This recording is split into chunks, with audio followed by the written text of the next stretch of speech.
akademisi juga memberikan bantuan tambahan. Nah, mudah-mudahan ini semakin banyak materi yang terkait dengan program keahlian dan konsentrasi keahlian kita masing-masing pada saat ini terkait dengan teknik jaringan komputer. Nah, ini mudah-mudahan bisa cas kembali ya, memaafkan kembali di rumah saja menggunakan aplikasi itu disrupsi ya, perubahan yang sangat cepat. Oleh karena itu, mengantisipasi perubahan-perubahan seperti itu kita perlu melakukan kalibrasi mendatangkan Bapak dan Ibu guru tamu sehingga terjadi keseimbangan. Mudah-mudahan anak sekalian bisa mencatat ya, memperhatikan, mendengarkan dan mengaplikasikan pengetahuan-pengetahuan terbaru dari Pak Dedi ini. Mudah-mudahan bisa bekal kebangkitan dan kita yang berguna. Terima kasih saya. Wassalamualaikum warahmatullahi wabarakatuh. Baik, terima kasih Pak Anda. Jadi selanjutnya kita akan dengarkan paparan materi dari Pak Dedi.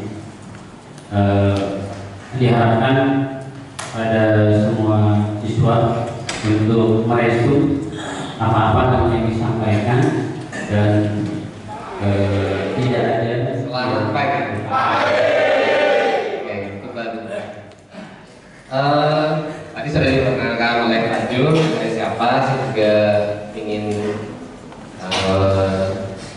memberikan merchandise buat rekan-rekan siswa. Bagaimana? Oh, guys. Oke guys, ini ada beberapa merchandise yang saya bawa. Nanti mungkin minta tolong Pak Jun di akhir sesi untuk memilih siswa dengan ya bisa jadi pertanyaan ataupun nanti saya melontarkan pertanyaan, ada jawaban, nanti saya minta tolong Pak Jun untuk memilih jawaban yang terbaik, pertanyaan yang terbaik. Ada saya bawa book dari kampus saya, kemudian ada dua tumbler.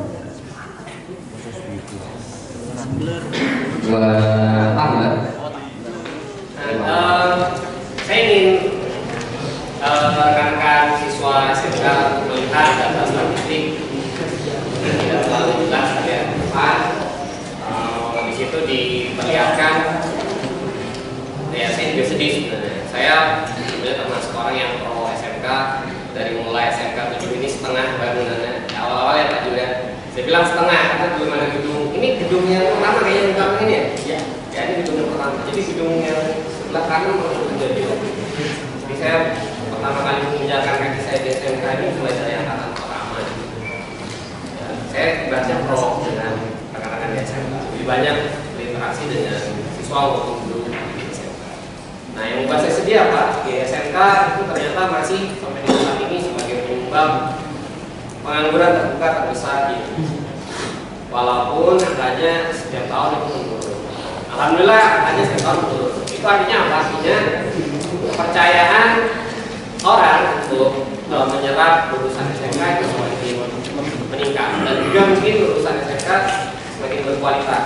Jadi trust atau kepercayaan semakin meningkat sehingga angka ini akan terus menurun. Harapan saya sih itu bisa melebihi angka yang dari SMA atau paling nggak setara lah dengan universitas, karena harus selaras semuanya, nggak ada yang jomplang, mau yang SMK atau SMA atau yang perkuliahan harusnya angkanya tidak jomplang jauh, karena semua sektor pekerjaan pasti akan butuh siswa dari SMK, jadi tidak hanya harus lulus dari kuliah. Makanya tadi saya sampaikan di depan, kalau mau lulus SMK kerja yang skill yang disukai lah dan fokus ke situ.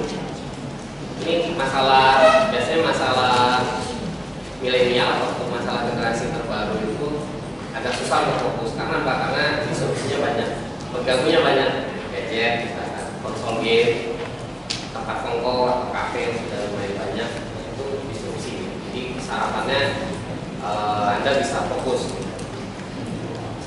dengan tujuannya. Saya mau jadi software engineer, fokus ke situ. Saya mau jadi ahli security, fokus ke situ. Ya mungkin di awal rekan-rekan siswa akan dikasih semua dasar-dasarnya dulu. Tapi nanti semakin hari itu akan semakin menurun. Kenapa harus dikasih dasar-dasar yang global? Biasanya tetap akan terpakai. Jadi kalau sebenarnya kalau di kuliahan kelihatan di semester 1, 2, tahun 1 ke 2 itu dikasih semua ya, programming dikasih, walaupun paksanya sukanya setting jaringan, mau nggak mau belajar programming. Siapa? Tapi ada satu titik nanti dia harus bisa setting misalkan image Docker untuk running scriptnya. Jadi semua pasti nanti akan terkait satu sama lain. Yang dasar ketika kita sudah mau menjurusan, nah, sebaiknya fokus. Ini adalah hal yang bisa akan tekuni. Ambil salah satu dulu. Kalau sudah fokus di situ, sudah ya bisa dibilang ahli gitu ya. Baru kemudian rekan-rekan bisa tambah skill yang lain. Saya tidak bukan termasuk orang yang hanya fokus di satu hal. Jadi kalau misalkan rekan-rekan bisa menambah bidang-bidang yang lain ataupun skill yang lain yang tidak termasuk komputer, itu lebih baik. Lebih baik punya beberapa skill daripada cuma satu skill. Misal dipadukan, ada yang suka jaringan komputer tapi juga suka kopi misalnya, suka kopi lah, mungkin bisa belajar jadi barista. Jadi selain bisa konfig jaringan komputer, juga bisa menyeduh kopi dengan style barista. Jadi tidak harus skill itu tidak harus hanya satu saja. Banyak itu lebih baik, tapi tentu saja harus dikuasai dulu ya satu. Fokus dulu satu, kemudian tambah skill. Jangan berhenti buat belajar skill-skill yang lain, itu penting menurut saya. Nah, ini yang bisa rekan-rekan tekuni kalau di dunia IT. Ini akan dibutuhkan dalam 3 sampai dengan 5 tahun ke depan. Ya, kalau ada yang mau kerja, ini bisa diperhatikan, itu yang akan banyak diadopsi. Atau kalau yang mau kuliah dengan kuliah, ini juga bisa dijadikan acuan. Nanti saya ambil mata kuliah yang arahnya banyak ke arah sana. Oke, next.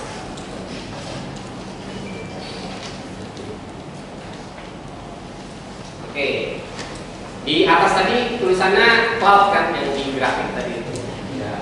Ada yang sudah pernah pakai cloud? Teknologi cloud? Yang sudah angkat tangan? Sudah, 1. Yang lain? 2.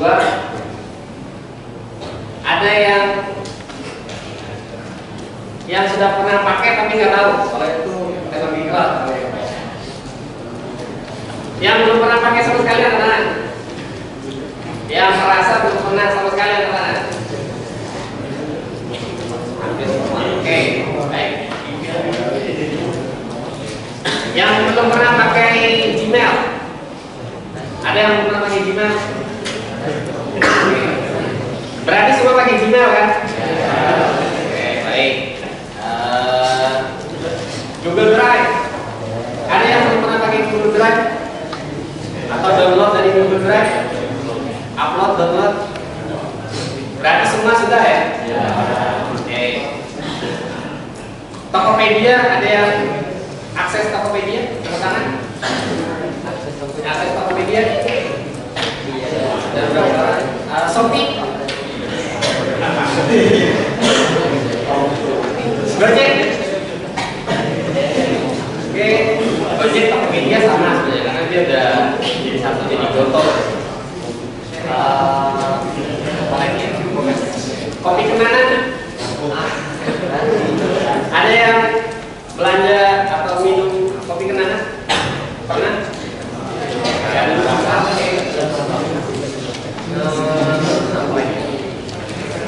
ya cukup cuma layanan yang dideliver dengan menggunakan cloud, menggunakan GCP-nya Google Cloud. Jadi kalau sudah pernah pakai itu, berarti sudah pernah pakai teknologi cloud. Oke, next. Yang minum kopi Kenangan? Kopi Kenangan aplikasinya maupun yang ada di merchant-nya itu di mall ataupun di toko, itu backend-nya juga berjalan di atas cloud. Jadi saya akan sebut cloud-nya apa. Next. Tokopedia mungkin juga termasuk Gojek di dalamnya. Saya pasti belum tahu ya Gojek ini pakai apa belakangan. Tapi kalau Tokopedia sudah tahu. Tokopedia juga backendnya itu juga basisnya cloud. Tokopedia nggak punya data center, semua infrastrukturnya berada dalam cloud-nya siapa?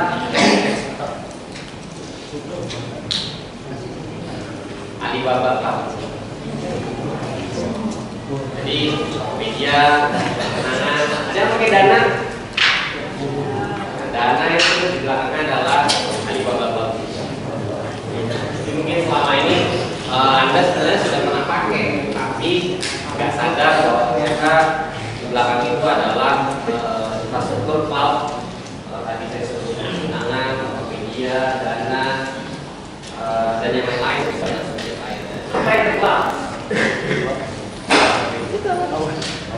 Ya ini bahasa sederhananya, tapi ada bahasa teknisnya. Bisa kalau ujian kan ditanya apakah apa yang dimaksud dengan routers, menggunakan PKJ. Ini PKJ semua apa nih? Tiga jadi. Oke, PKJ semua. Ya apa yang dimaksud dengan routers atau apa fungsi dari firewall? Itu kan pasti akan ditanyakan dengan bahasa teknis. Ya kalau di depan ini adalah bahasa sederhananya. Jadi dengan cloud tadi saya sudah sebut bahwa kita tidak pusing dengan punya data center, punya infrastruktur. Kita cukup sewa dari penyedia layanan cloud. Entah itu AWS, Tencent, Huawei, Google Cloud, banyak yang Oracle dan lain-lain. Mereka menyediakan layanan cloud. Nah, sekarang pertanyaannya, kalau teknisnya itu semua ada di Tokopedia, ada di internet. Shopee tadi yang katakan Shopee itu juga ada di internet. Cloud ini adalah representasi di layanan-layanan yang ada di internet. Layanan-layanan yang menggunakan internet sebagai basis layanan. Layanannya bisa apa saja? Anything, dan kita akan lihat satu persatu layanan atau model layanan apa saja yang bisa di-deliver atau yang bisa disampaikan oleh penyedia cloud. Nah, intinya kan di komputer itu biasa yang dijadikan acuan prosesor, RAM, storage atau media penyimpanan, entah pakai hard disk ataupun pakai SSD. Terus VGA tadi juga termasuk. Karena nanti di cloud itu ada cloud yang menyediakan layanan VGA khusus dalam cryptocurrency. Kalau ada yang suka mining Bitcoin, Litecoin, Ethereum, kita bisa beli layanan cloud itu. Apa tadi? Yang paling utama itu apa? Otaknya, prosesor, CPU. Yang kedua, RAM atau memori. Yang ketiga, storage atau media penyimpanan. Nah, ketiga ini akan menjadi penentu lah kinerja sebuah komputer. Ya ini yang dipindahkan ke dalam cloud. Kenapa harus dalam bentuk cloud? Bayangkan kalau kita masih punya perangkat keras yang perlu tempat atau perlu rack server buat naruh, kemudian rack servernya ditaruh dalam gedung khusus yang dinamakan data center atau server room atau server farm. Kemudian kita perlu ngasih daya, kita perlu ngasih pendingin, kita perlu ngasih biasanya kadang ada pest control itu untuk mengendalikan kalau ada tikus, ada kecoa dan segala macam, cicak termasuk di situ, karena itu hewan-hewan yang bisa membuat peralatan kita rusak. Ya, dan juga kita perlu menggunakan manusianya. Kalau kita mau membuat layanan, misal saya kira ada yang dari RPL. Misalnya dari RPL mau bikin aplikasi baru mobile, mungkin untuk pengingat banjir atau alarm banjir ketika hujan deras. Nah ini sekarang lagi mau bulan baru ya, bulan baru Hijriah, tanggal sekarang tanggal 29 tanggal 1 gitu. Biasanya pasang ketemu hujan jadi banjir. Nah, mungkin dia mau bikin layanan yang bisa mengalert kalau ada banjir. Bayangkan kalau untuk membuat layanan tersebut harus beli server dulu, kemudian connect ke internet, setup server. Mungkin belum layanannya belum jadi sudah banjir duluan. layanannya belum jadi, belum sempat coding, banjir sudah datang. Kayak gitu kan jadi tidak efektif. Jadi lama layanan itu bisa muncul. Padahal generasi Anda ini generasi yang ingin segala satunya cepat ada. Layanan harus cepat di-deliver, atau harus cepat jadi, atau kalau misalkan setting harus cepat selesai. Anything lah harus cepat. Dan itu memang ritmenya juga sekarang seperti itu. Jadi bukan hanya karena generasi yang terbaru ini ingin sesuatu yang serba instan, tapi juga dorongan dari kebutuhan masyarakat secara umum juga inginnya segala sesuatunya sudah cepat. Jadi kita nggak mungkin masih pakai pola yang di sebelah kiri. Terus cukup misalkan kita punya IndiHome atau kita punya dari seluler, misalnya dari Telkomsel atau dari Excel, selama ada internet. Sekali lagi cloud tadi apa? Cloud tadi basisnya internet. Jadi kalau nggak ada listrik dan nggak ada internet, maka kita nggak akan bisa akses layanan cloud. Ada 6 keunggulan cloud. Yang pertama, tadi saya sudah sebut biayanya lebih fleksibel. Kita tidak perlu beli server, kita tidak perlu beli langganan internet dan yang lain-lain. Ya mungkin perlu langganan internet ya nggak terlalu mahal karena buat server kita, tapi kita perlu langganan internet cuma buat akses kita.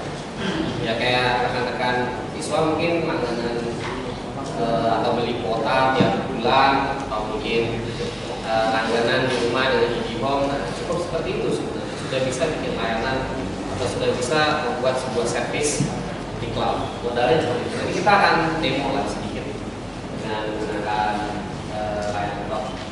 Kemudian kita nggak perlu repot nebak-nebak berapa sih kita perlu PGA, kita perlu CPU, kita perlu hard disk, segala sesuatunya sudah ada di cloud.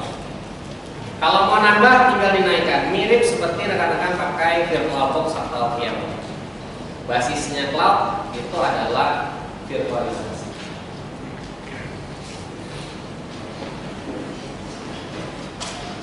Ya, kalau di cloud,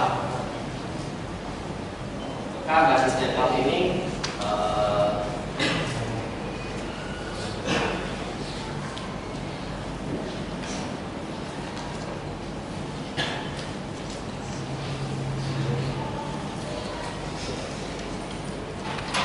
saya rasa semua udah belajar. Dapat GNS3, materi GNS3, GNS3 atau VirtualBox. VirtualBox itu salah satu platform virtualisasi atau VMware ESXi. Nah, kalau server, setelah server mungkin yang sudah pernah pakai Proxmox, pakai Hyper-V, itu semua adalah platform virtualisasi. Virtualisasi sederhananya membuat hardware dalam bentuk software. Ya, sederhananya seperti itu.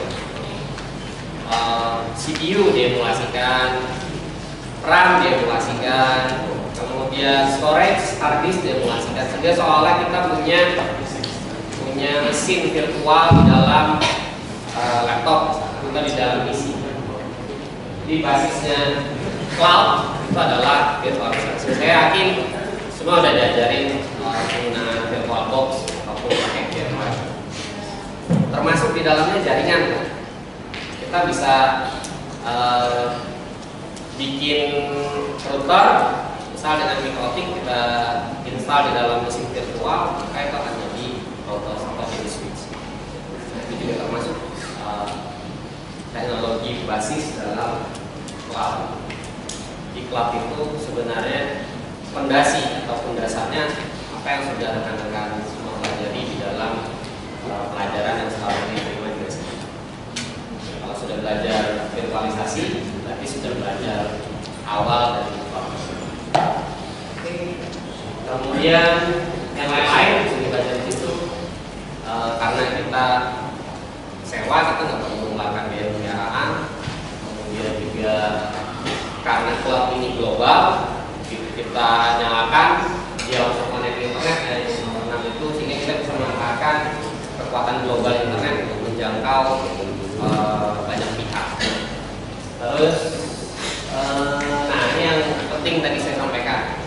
kita bisa dengan cepat memberikan layanan atau mendeploy lagi. Begitu servernya jadi, servisnya jadi, kita bisa langsung berikan layanannya ataupun bisa kita deploy layanannya di dalam cloud. Oke, kalau ada yang mau nanya langsung aja ya, nggak perlu materinya selesai tanya. Mungkin ada yang bingung atau ada yang nggak paham, silakan. Nggak perlu nunggu sesi tanya. Kan Pak, cloud itu kan semuanya tersedia tuh. Tapi apakah itu terjamin aman? Soalnya kan kalau misalnya akun sudah diambil alih sama seseorang yang ya tidak bertanggung jawab kan pasti habis lah sudah, gitu kan? Pasti sudah punya jaminan alih. Nah, apakah itu terjamin aman? Oke. Kelas 12 TKJ 2, saya ingin bertanya apa spesialis layanan cloud yang dapat cloud yang dapat ditampilkan?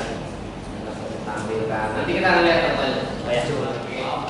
Atau jaringan yang terkoneksi dengan internet. Kita bisa bikin semacam kayak ya virtual data center. Kalau istilahnya di dalam cloud itu PVC. Kita bisa bikin jaringan internal di dalam sebuah cloud. Mau kita hubungan keluar bisa, mau di dalam cloud itu sendiri aja nggak pakai keluar itu juga bisa. Tapi juga terkait dengan tadi pertanyaan temannya, Pak aman nggak? Ya kita bikin aja misalkan server itu nggak bisa diakses sama sekali dari luar. Ya aksesnya harus lewat konsolnya nanti kita lihat konsolnya AWS gitu kan, baru dari konsol itu kan akses cloud kita yang tidak terkonek kemana. Oke, compute sudah ya, di compute mesin virtual. Kalau di sini disebutnya instance. Di AWS instance, kalau rekan-rekan lihat di Google juga namanya instance. Di Huawei rasanya compute. Tapi ada beberapa pakai instan, ada beberapa pakai compute. Nggak jauh-jauh dari dua istilah.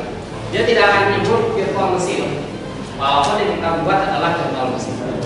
Mereka nyebutnya instance atau kemudian yang berikutnya storage. Ya ini juga cabang ilmu yang banyak berkembang juga. Harapannya saya sih berharap nanti guru-guru di SMK juga mulai mengajarkan storage server. Jadi storage server ini ada kalau di beberapa tempat dan beberapa kampus jadi mata kuliah sendiri sebenarnya. Karena semakin kompleks sekarang storage. Dan mungkin di TKJ diajarkan install Samba, install file server, nah itu sebenarnya masuk. Jadi storage itu akan ada servernya sendiri yang terpisah, ya, termasuk kalau penggunaan NAS, local storage atau SAN, storage network dan lain-lain itu termasuk dalam kategori storage. Jadi ada 4 core dan yang lain banyak sebenarnya, tapi ini adalah layanan intinya dari AWS. Sebenarnya ada ratusan layanan di AWS. Bisa ambil contoh AWS. Next.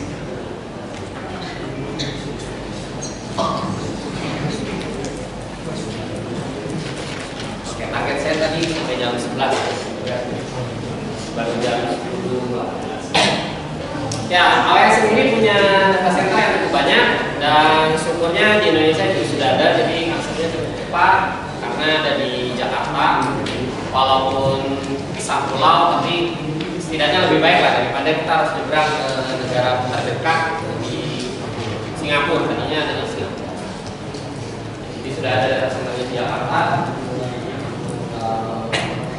Aksesnya jadi lebih cepat. Sebelumnya yang punya data center di Jakarta luar itu Alibaba. Kenapa Alibaba banyak pelanggan? Ya karena itu tadi posisi dia ada di Jakarta sehingga akses terhadap layanan-layanan cloud-nya Alibaba itu jauh lebih cepat. Ya AWS menurut saya agak ketinggalan untuk masuk ke Indonesia. Saya nggak tahu pertimbangannya apa, atau mungkin ada hambatan dengan regulasi dan segala macam, sehingga agak belakangan masuk itu. Sudah didahului oleh ya data centernya banyak. Yang titik-titik warna biru, hijau, itu data center yang sudah running. Yang merah itu yang akan datang. Jadi akan ada tambahan beberapa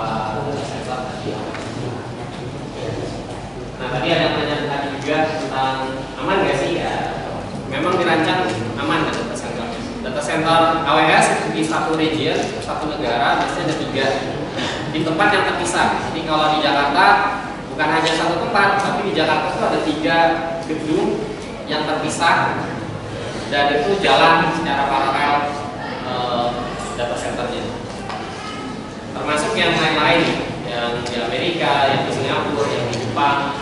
Kalau di situ ada titiknya satu, tapi nggak satu, ada 3. Biasanya sih 3 data center ya minimal, ada yang lebih. Dan itu terpisah. Untuk apa ya? Untuk redundansi, untuk jaga-jaga kalau misalkan gedung ini diserang teroris atau gedungnya itu kebanjiran, gedung data centernya masih ada, jadi masih bisa berjalan.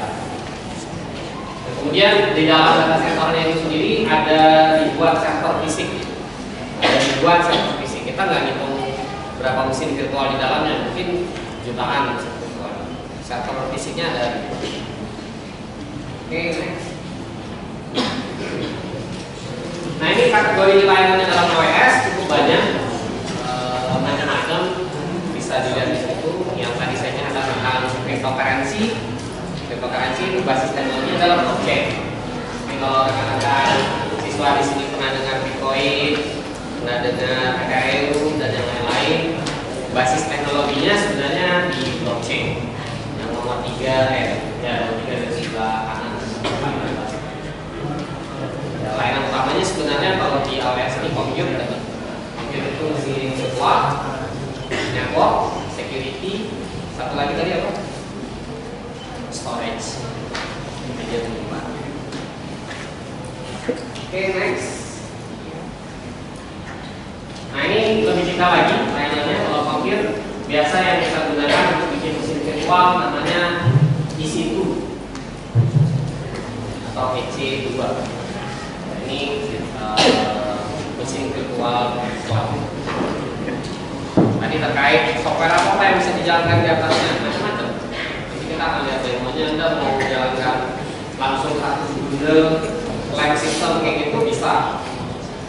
Dan hitungannya nggak sampai 10 detik kayaknya. Kalau pakai Lightsail, nama layanannya Lightsail di AWS itu. Kita tinggal pilih kita mau ngeruningkan apa. Paling 10 detik sudah bisa online, sudah bisa diakses oleh rekan di internet.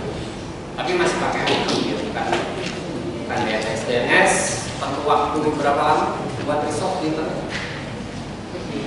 Kalau kita kasih nama domain nih, domain baru, perlu waktu berapa lama buat dia resolve di seluruh server DNS di seluruh dunia? Berapa? 2 kali 24 jam kayak lapor RT. Jadi 2 kali 24 jam baru seluruh dunia itu akan resolve DNS atau nama domain baru. Tapi kalau IT begitu di deploy di platformnya AWS langsung bisa diakses. Nanti kita akan coba saya deploykan satu server lab misalkan, kan bisa. Kemudian security yang sebelah kiri bawah itu untuk mengatur security-nya. Kemudian storage, AWS punya banyak pilihan storage di situ. Biasanya yang untuk EC2-nya atau untuk mesin virtual instan dipakai. Oke, sebelum itu kita peregangan dulu. Tolong semuanya menghadap ke kanan, semuanya menghadap ke kanan. Tahu kanannya? Jangan sampai kelamaan belajar tidak tahu kanan kiri. Ke kanan, jangan kan kamu bisa menyentuh bahu temanmu. Kalau sekarang pengen bahu temannya.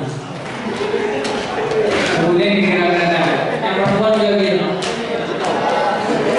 Dipikir temannya dengan ikhlas. Dengan ikhlas.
Beri kita terbaik.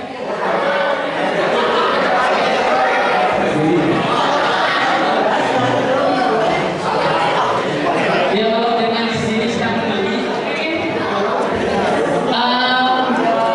Perkenalkan dulu, kemudian ada perkenalan namanya, dari kelas berapa, dan respon terhadap kegiatan hari ini bagaimana? Dimulai dari yang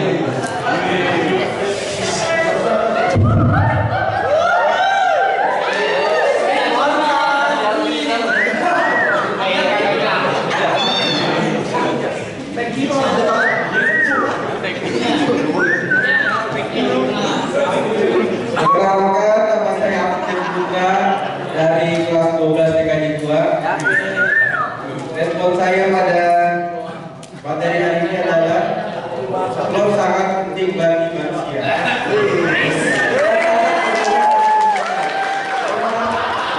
Perkenalkan, nama saya Muhammad Hafid Firdaus dari kelas 12 TKJ 2.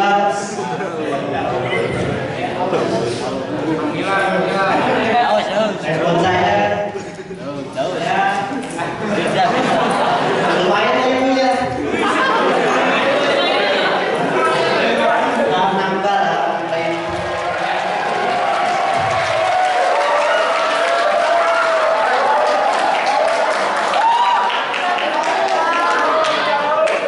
Materi yang kita belajar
terus menambah wawasan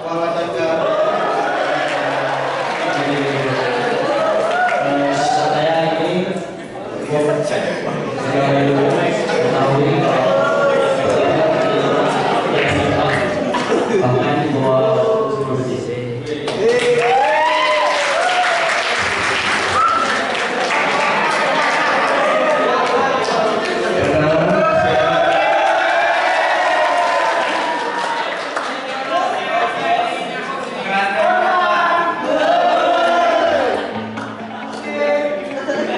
Nama saya Reza Dalma dari kelas 12 TKJ 3. Respon saya hari ini di UA yang sangat menambah wawasan untuk kita semua dan mengetahui bahwa klub ini cukup begitu penting